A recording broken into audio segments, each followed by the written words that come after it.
আওয়ামী লীগ সরকারের সময়ে আন্তর্জাতিক মুদ্রা তহবিল IMF এর সঙ্গে সই হওয়া বিদ্যমান ঋণ চুক্তি থেকে সরে আসার আনুষ্ঠানিক সিদ্ধান্ত নিয়েছে সরকার। এর পরিবর্তে সংশোধিত শর্তে নতুন করে $5 বিলিয়ন ঋণ প্যাকেজ নিয়ে আলোচনা শুরু করতে যাচ্ছে ঢাকা। সোমবার অর্থ মন্ত্রণালয়ে এক সংবাদ বিজ্ঞপ্তিতে এ তথ্য জানিয়েছে।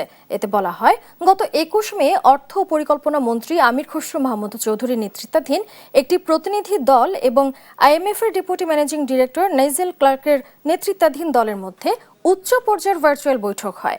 সেই বৈঠকে বড় নীতিগত পরিবর্তনটি নিশ্চিত করা হয়। সভায় বাংলাদেশের সামষ্টিক অর্থনৈতিক পরিস্থিতি, IMF এর চলমান কর্মসূচিগুলোর অগ্রগতি এবং ভবিষ্যৎ প্রাতিষ্ঠানিক সহযোগিতার বিষয়ে আলোচনা হয়েছে।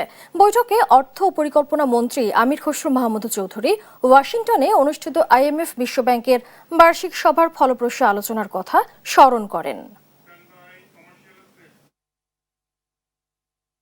উদ্যোক্তা হবার স্বপ্ন পূরণে সবাই মিলে যায় খুশির মিছিলে। 40 বছর ধরে এমন অসংখ্য খুশির মিছিলে ছিল আইডিএলসি, থাকবে আগামীতেও।